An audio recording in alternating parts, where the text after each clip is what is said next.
started with the formal banquet here in a second. I just want to let everybody know, if you don't know already, the dessert table is open, so feel free to go grab dessert, or second dessert or third dessert if you want to. And feel free to grab a drink too. We're going to do some opening remarks here for about 10-15 minutes, and then we'll start with the holiday and stuff. So I think everybody kind of settled in the next 10-15 minutes for that, but we'll get started with some opening remarks. First of all, I just want to thank the people that helped out with the 50/50 sale and with the raffle, especially Randy Sandball, Steve Crone, and the people that donated prizes for the raffle. Also want to thank the people that have helped out with the banquet. I've taken a lot of this on myself in the past, and I really needed help this year. I had a lot of people step up. So I know Tim Hoff, Tim Sykes, Brian Fox, Randy Sandball, Bruce Alward, Mike Shawley, Robert Weaver, Ron Hostler. I'm sure I'm missing some people, but I want to thank everybody that helped me out with this year. It was a real, took a real load off me, so I appreciate that. One other thing is just a reminder about the scholarship, the Ken Hersey Memorial Scholarship. We're accepting applications through May 31st. I want to thank Diane Hoff for taking on the chairperson position for the scholarships. Just we give away at least four $500 scholarships to the children or grandchildren of current or former Oldtimers players. So please encourage your kids, anybody you know that will qualify to fill out their applications. The applications are on our website, and I'll be emailing a reminder out next week to everybody in the league that's on our mailing list. Okay, I'm going to start off with a kind of a recap. Traditionally, we do a recap of the previous season, and just going to talk a little bit about the 2020 season.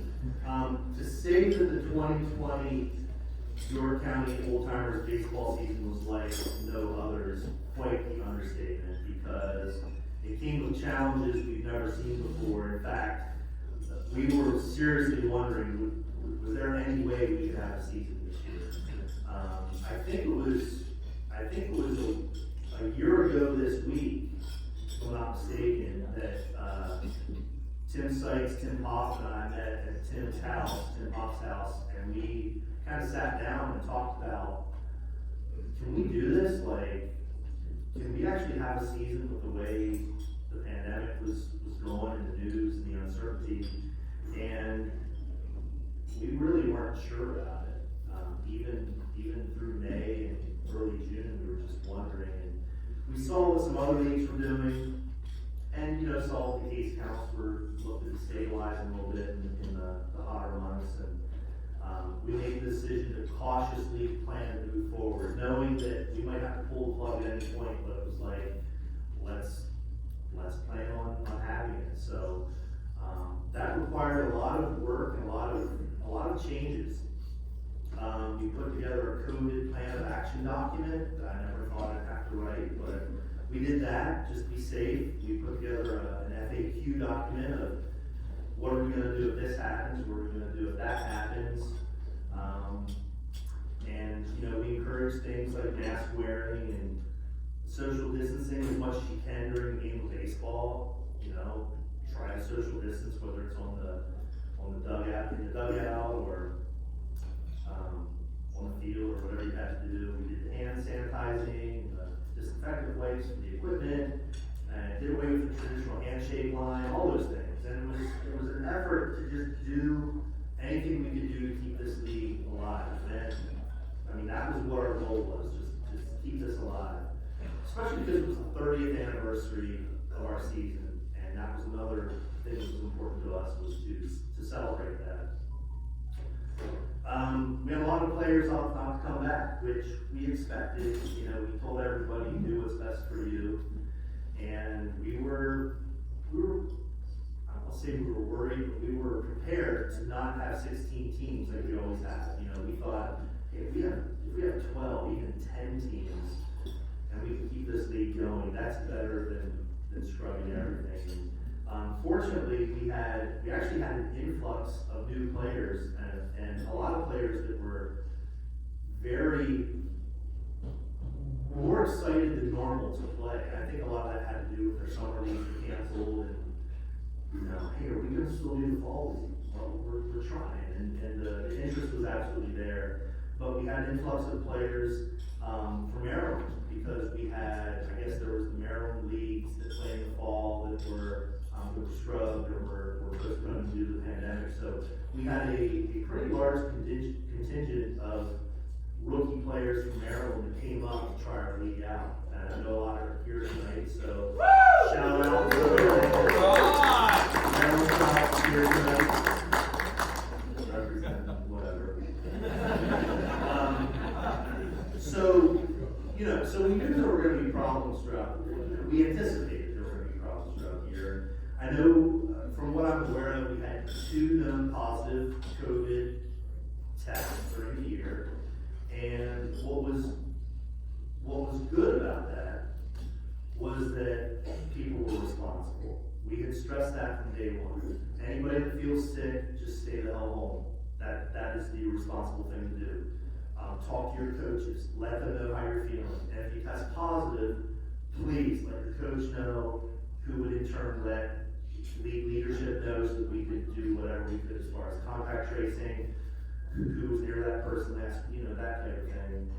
And I really think it worked well. And that is a credit to what all the players and coaches in this league did as far as taking personal responsibility for themselves. So I'm very proud of that. And I'm very proud that we were able to have the season that we did last year. We got all 10 games in. That's kind of a big deal, right? Because it doesn't always happen. Weather's always a problem. Every once in a while you get that phone call that says, hey, I know it's 80 degrees and sunny, but you can't use East Prospect tonight. It's like, oh God, what am I going to do? But we made the changes on the fly when we had to. I know we used a couple alternative fields this year that we weren't planning on doing. We used Glen Rock and Coonrod's fields. I just feel the need to thank Rick Gobler and Kelso Howe for helping. I mean, they stepped up and helped us when we needed it to make sure we had enough fields to get those 10 games in. So that was great. Just a couple numbers to talk about. We do this every year. We had 38 rookies this year, which is a little bit more than normal. We usually have about 30 to 33 or so. And I think a lot of that was due to the Maryland guy.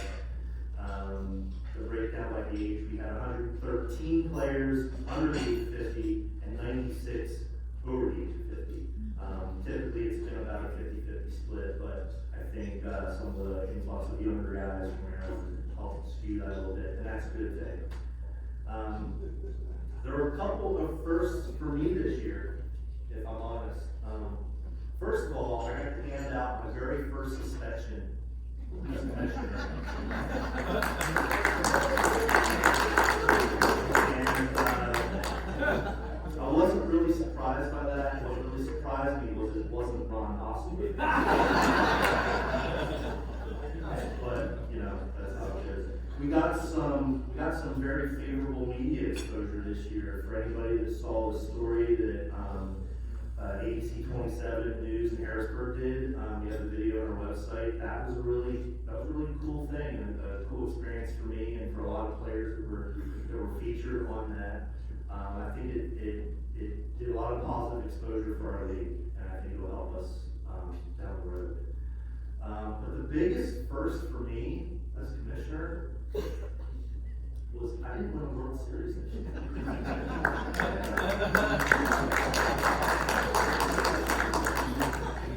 Sorry, Scott. My winter was very long. I'll have more on that here in just a second.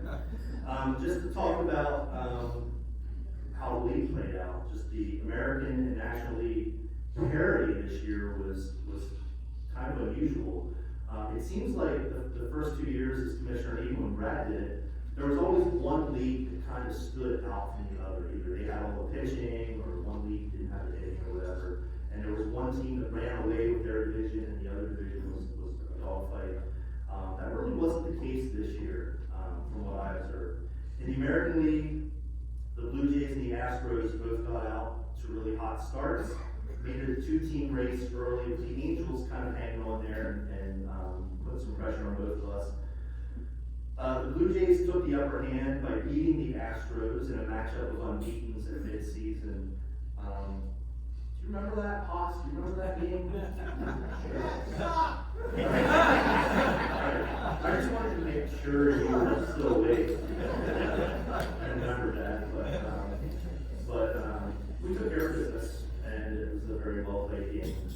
In the National League, the NL started with the Braves and Padres getting off to pretty hot starts. The Braves actually looked like the team to beat early. They had a talented club and got off to a good start.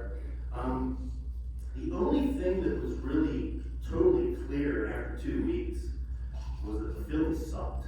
That they lost their first 2 games by scores of 9-1 and 18-3. They outscored 27-4 over 2 games, and there were the whispers, man, the Phillies aren't going to win this year. But you know what? After that, the Phillies rattled off 7 wins in a row, with the key being they didn't allow more than 3 runs in a single game the rest of the way.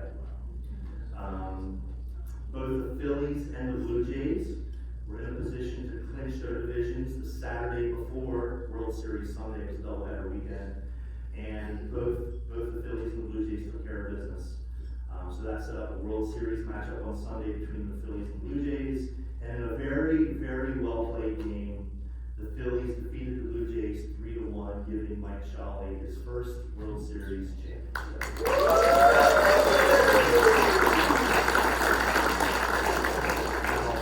I've been reminded by many people over the past couple months that the Blue Jays loss to the Phillies was the biggest upset in 30 years of baseball history. I totally disagree with that. It was a very well played game where either team could have won, but the Phillies absolutely deserved it and outplayed us. So this leads to the tradition where the American League and National League champions both get a chance to talk about their teams or roast their teams. And I'm up here first, so I'm going to talk about the Blue Jays, but Mike, if you want to step up, I'll give you a chance here in a second. The Blue Jays, you know, the draft decides everything. All the managers here know that who you draft in the first round really determines a lot of what happens. It sets your pitching up for the entire year, and it's a very important pick. And, you know, this year I did a lot of thinking, and I thought, you know what, I want to play with a person I've never played with before in Oldtimers, my friend Kevin Green. And I said, you know what, if Kevin is there when I make my first pick, I think it was number 14, if he is there, I'm picking Kevin. And lo and behold, at number 14, it's my pick, and Kevin Green is still available. I didn't know Chris Archie, though, was still going to be available at 14. And I thought, you know, he's going to miss 5 games, but would I rather have Chris for 5 games than Kevin for 10? I don't know. I thought about it really hard, too. But I went with my gut, and I took Kevin. And, you know, it was such a great pick. Kevin's such a great player, a good friend of mine. He's an okay pitcher. And I realized that when I took him, that meant that Kevin and I were probably going to have to do the bulk of the pitching. And neither one of us really wanted that, right? I mean, that kind of bit me in the ass a little bit. And in the 4th round of the draft, I was fortunate enough to see that Tommy Heffelfinger was there. And I took Tommy. And let me tell you what, he saved us. Tommy pitched 4 innings virtually every single game, and I had a lot of good players. I had a lot of rookies I never played with, and players I just hadn't, and some vets that I had played with before. But if I had to pick an MVP for our team, it would be Tommy. You did great this year, and I really appreciate everything you did. Solid pitching every time out. So it was a pleasure to play with all the guys I played with. I say this every year. you know, you pick guys you played with before, you pick new guys because you want to experience that, and you try to win as many games as you can, but the friendships you make, that's all I'm gonna remember from this down the road. It's not how many games you won, it's the friendships you made. We made a lot this year. And the final thing I wanna say, like, gonna come up, you'll be up here in a second. Final thing I wanna say is that, it was a real pleasure to play with Kevin and Bob Green. They've been friends of mine for a long time. Bob taught me everything I know about Oldtimers pitching, and he taught me my pickoff move that basically got a rule named after me for picking off somebody on Ken Hersey's team my rookie season.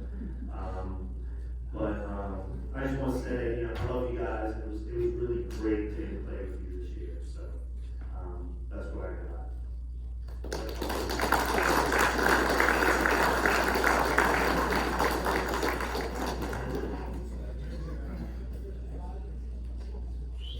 So usually I just get to keep this shit, right? But now I gotta hand it out to somebody, which is kind of painful. But we do give the winner of the league a framed photo of their team. So I'm presenting this to you, Mike. And we also have a plaque which has the name of every member of the 2020 Phillies engraved on it, which Mike will get to keep for a year, unless you win again. But he'll get to keep this for a year, and it has the names of all the World Series champions on it. So I want to present this to you and say congratulations on your championship.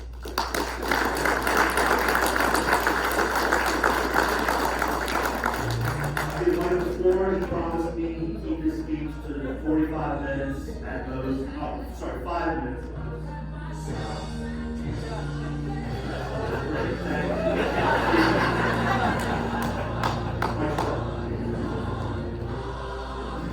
Thanks, Scott. Now for the thing most people who play Oldtimers dread the most, me getting the light. At any rate, after draft night, I got the flack that I normally get. But I knew the players I had definitely had the capability and proved themselves. After the first game, you know, we couldn't figure out what we were missing. Now, Bill missed the first game, and that didn't help us, but we were having errors where guys normally wouldn't have, and just didn't seem to get things in sync. Then we played, that was against the Braves. Then we played Sightsee in game 2, and things blew out even worse. But you know, we got things under control after that, and things kind of sorted out. Out of the guys on the team, I'm going to go down through the list as quick as I can. Tim Scott, he was one of the later picks, and he played right field for us part-time with the other guys. And Tim had some key defensive plays that really kept guys from advancing on and maybe losing some runs that we would have normally given up. Okay, then we had Sean Parks catching, double duty with Jason Walker. Jason's not here tonight. And Sean was able to kick off rallies almost half the time he came up. He was starting something off. Last game, he started that rally off in the beginning, got us our initial runs. Jason Walker, he had some key hits and plays. So he was definitely worth having also. The defensive guys, well, then we got Nick Snyder, who played platooning. We had platooning like everybody else.